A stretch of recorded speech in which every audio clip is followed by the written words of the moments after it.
Hello everyone, welcome back. 'Tis I, Chaddington.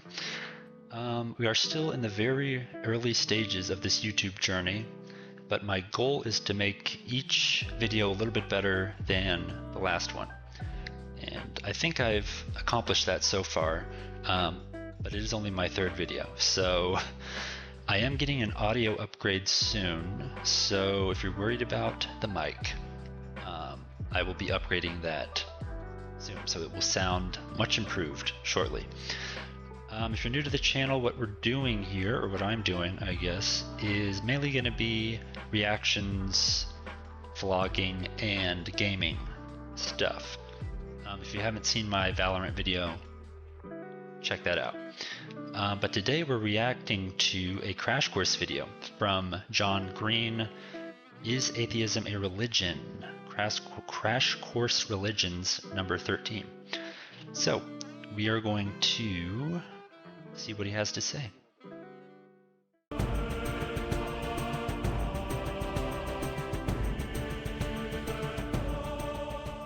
Hi, I'm John Green. Welcome to Crash Course Religion. So this one will be fun and not at all stressful. God is dead and we've killed him, at least according to 19th century German philosopher Friedrich Nietzsche. Nietzsche was an atheist, meaning he didn't believe in a deity. He was also a harsh critic of Christianity and religion in general. But this wasn't his way of bragging. It was an alarm bell, a warning. I've only heard that from Jordan Peterson about 1.3 million times, so luckily I know what Nietzsche meant by that. That there may be some downsides to conceiving of a universe governed by physics and not divine will. Without God, who will we look to for moral guidance? The death of God could spell the end of European society, of the whole world. And yet, the world has continued. I'm going to try not to stop it that often. But it is interesting when you think about objective moral values. Most people would say that it doesn't really matter whether they exist or not, but I have realized that people say that up until the point where they find themselves really struggling with something. When they're struggling with, should I take this action or should I not? Should I go down this path or should I not? Then it kind of comes into focus and you really wish there were objective values if you're someone who does not think that they're real. To spin. So were the rumors of God's death an exaggeration? Maybe, but Nietzsche's generation wasn't the first to give up their belief in God, and certainly wouldn't be the last either. Today, we'll talk about what it means to live in a world where more and more people do not believe in gods, and whether approaching those atheistic beliefs through the lens of religion can be informative, which won't make anyone mad. Approaching atheistic beliefs through the lens of religion. Yeah, I'm sure the atheists are going to love that.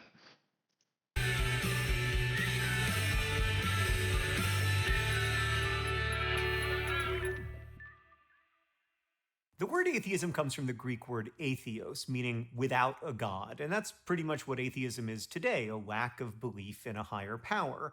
But the word's meaning, like the folks who identify with it, has changed over time. Like back in the 16th and 17th centuries, when the word first gained traction in Europe, the Protestant Reformation was in full swing and people needed a new vocabulary to describe the splintering of religious beliefs that was happening.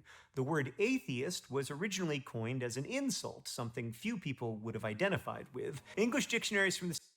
It's funny he says that because the word atheist I feel like still kind of is an insult in an maybe implicit kind of way, because if you ask most people to describe an atheist, like the typical atheist, I feel like the person they describe is not going to be maybe the most desirable. And I'm not trying to offend anyone. I just feel like culturally still there's a negative perception towards atheists, unfortunately or fortunately, depending on who you are. The 1600s defined atheism as a, quote, damnable doctrine, and often included quotes meant to discourage people from becoming atheists, which, I mean, I guess dictionaries have never been impartial. But it didn't stick. French philosophers like Voltaire and Diderot in the late 17th and early 18th centuries made the idea of non-belief a lot more mainstream and visible, even as they struggled with their own faiths personally. Similarly, some of the founders of the United States, while not technically atheists, were into deism, where they thought God technically existed, but after making the universe, he just left it alone, like a watchmaker. Yeah, so deism is something I remember learning about in school, and I did not realize that deism for some of our founding fathers meant that they were actually very anti-Christian. If you read Thomas Paine's book, The Age of Reason, you will find that he was a deist, meaning he believed in God, but he was very anti-Christian, and he goes off on Christianity for that entire book. So, and he is one of our founding fathers, so it was surprising to me the first time that I read that. Or like my personal hero, Charles Alderton, who invented the perfect soda recipe, Dr. Pepper, and then left it alone to take over the world. Different deists were more or less prone to reject Christianity, with some interested in Christianity's moral and ethical teachings while ignoring, like, the God stuff. Thomas Jefferson, for instance, spent years privately cutting every reference to the supernatural out of a Bible, while pasting and moving around certain teachings on morals and ethics. Atheism really took off during the 19th century with the writings of folks like Nietzsche, Charles Darwin, and Karl Marx. While Darwin himself was neither here nor there on the existence of a god, his theories about human evolution were often seen as in opposition to the Christian creation story, and I feel like that's a little bit of an understatement.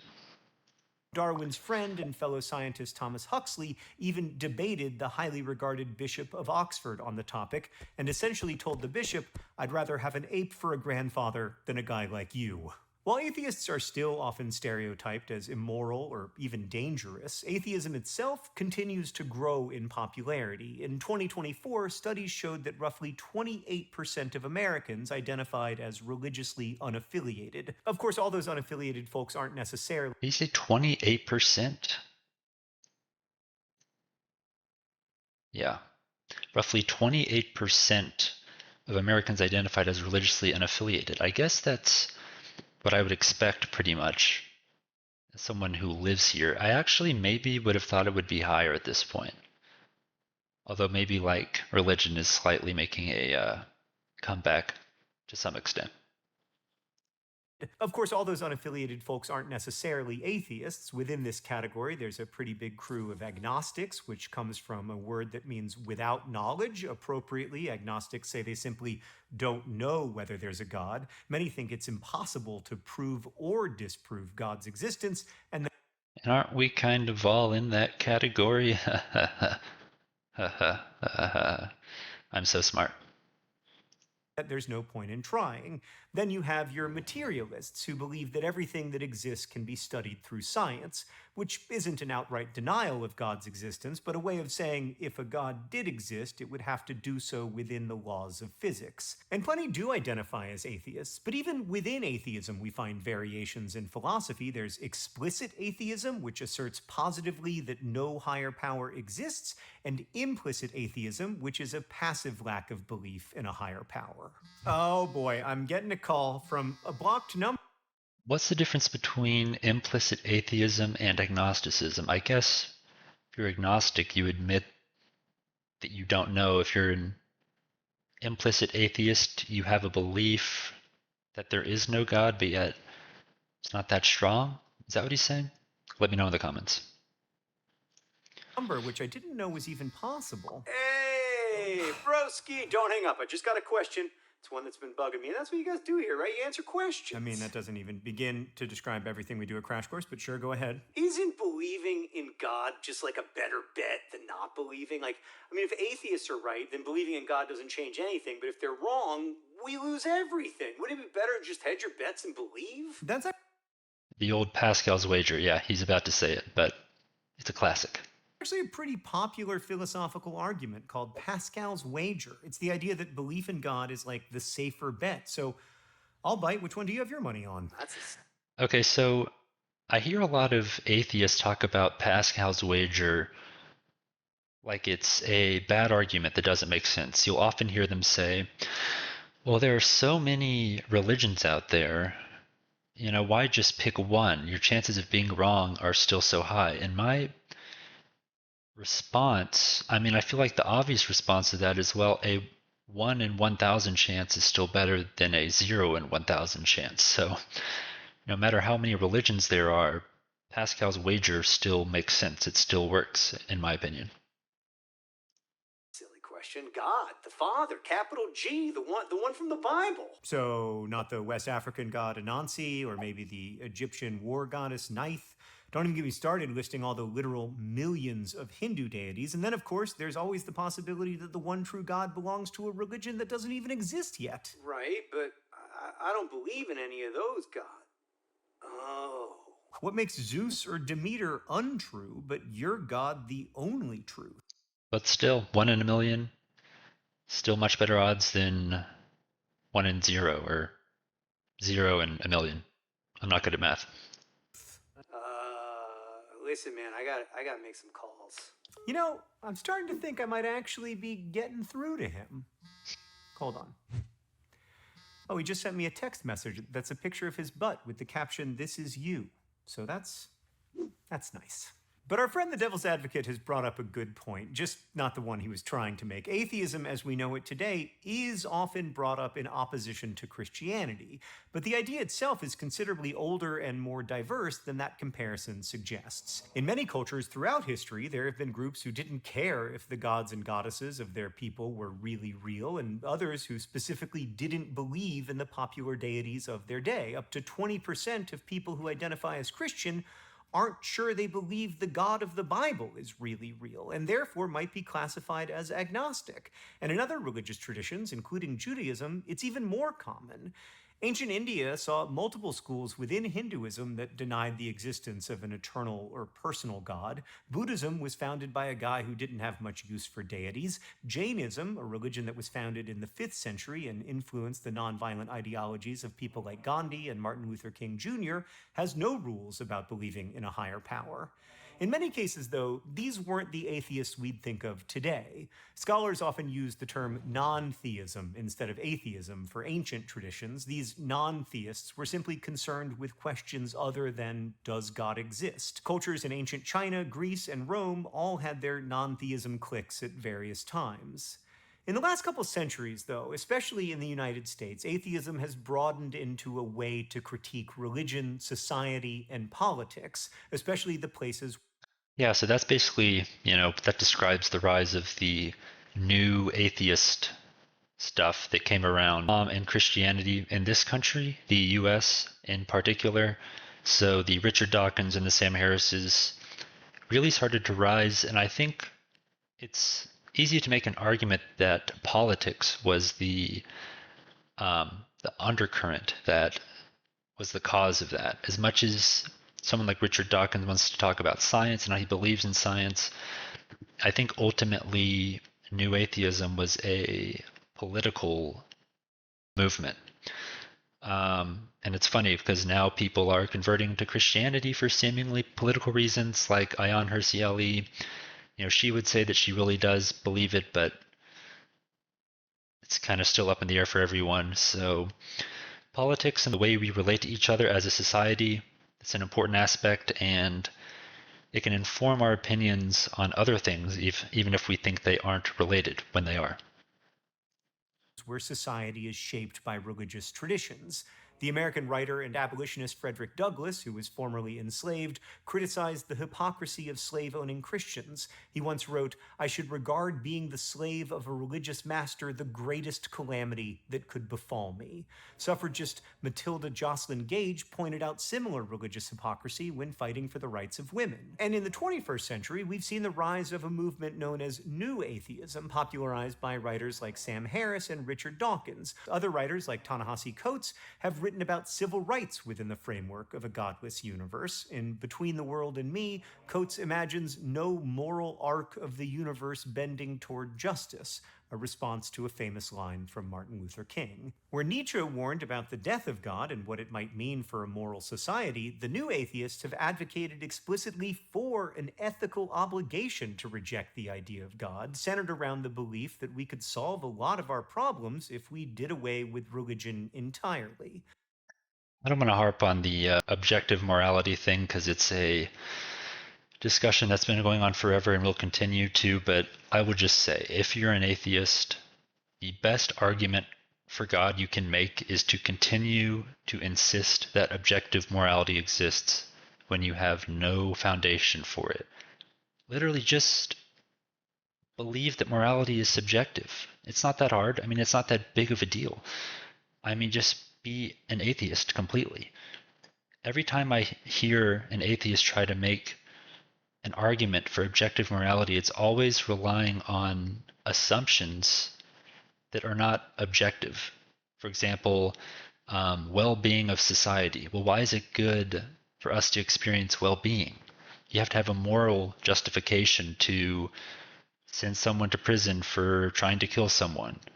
And consensus, meaning we all think we should do it, that is not an objective foundation. The new atheists have at times been labeled dogmatic and even fundamentalist in their belief that there's no God, which has led some to wonder if atheism is also a religion. Now, I admitted in episode 1 that I don't know what a religion is, which means we're already in dicey territory, and as we've seen throughout this series, defining a religion can be a bit like trying to guess how many stars are in the sky, like you could say at least 5, or at least 5 million, and both answers would be right and wrong in their own way. But let's pursue this question by looking at some common features associated with religions and seeing how they stack up in atheism. Obviously, the whole supernatural higher power thing is out, but religions also serve as a framework that help people organize, shape, and make sense of life. For some atheists, the critique of religion fits that bill. Deconstructing religion and religious power is a moral imperative and an organizing principle in their lives. Of course, for lots of others, atheism isn't a framework for sense-making. We might also look for shared practices or gatherings, and there are non-religious communities like the American Atheists and the Sunday Assembly who gather for events and experiences kinda like churches, but who specifically don't believe in God.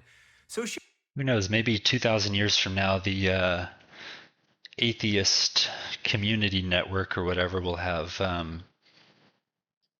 reach the levels that the current Christian church has. Who knows? Shared practices are on the table, although only a tiny percentage of atheists attend such gatherings. And what about shared belief? Well, this one clearly varies too. Just like we've discovered the incredible diversity in the beliefs within each religion, atheists share some beliefs and convictions and also have a lot of different priorities. So this one gets a solid maybe as well.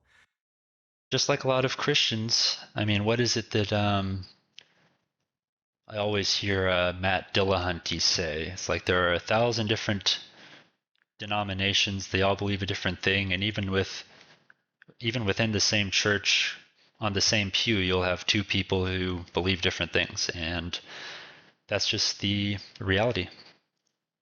Finally, there's doubt. Doubt is the foundation of atheism, and it also might be one of the most universal. That's interesting. Doubt is the foundation of atheism. I feel like most prominent atheists would say that evidence, or lack thereof, which I guess would be doubt, but they would probably phrase it in the affirmative, which is the evidence suggests there is no God. And I guess evidence and lack of evidence are intertwined. I don't know. If you're an atheist, how would you phrase it? Let me know in the comments. Experiences humans share. We've all experienced doubt in ourselves, in the world, in each other, and yet we continue to believe in the possibility of a better world despite our doubts. Atheism is just another way of contending with reality. It can mean a strong commitment to a particular kind of ethical thinking and behavior without the looming judgment of a god to enforce it. It can also mean simply having too much going on to think about religion, or believing that the only things that matter are the things we can measure scientifically.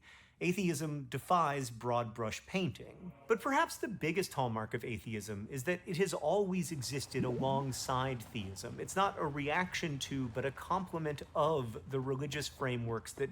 I feel like only certain kinds of theism, right? I mean, if you go to an Islamic country, are you going to find a lot of atheists there? I mean, maybe they're kind of, an underground atheist community going on over there, but I don't know. Guide many lives. Whether it can be called a religion is up for debate. I think it boils down to whether you see religion primarily as whatever lenses through which you consider moral imperatives and ultimate concerns, in which case atheism is perhaps, at least for some, a religion, or whether you see religion primarily as a way of seeking connection to and understanding of the less empirical parts of consciousness, in which case atheism is a rejection of religion and best considered outside of it. And if you think I'm going to come to a firm conclusion here, you haven't been watching the rest of this series. Next time, we're talking about religious texts, who wrote them, who's equipped to interpret them, and how they influence. Well, thanks, John. We spent all that time watching your video and you didn't come to a clear conclusion. Thanks a lot. No, in all seriousness, I thought that was a great video, very fair. He looked at all sides, and I believe John Green is a Christian. I think he's probably a liberal Christian, that's my guess.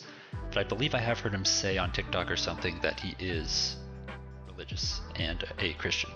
So I thought he was very fair. Yeah, a lot of good ideas in here. Let me know what you guys think in the comments, and if there's any other videos you want me to react to, let me know. Thank you for watching, and catch you guys next time.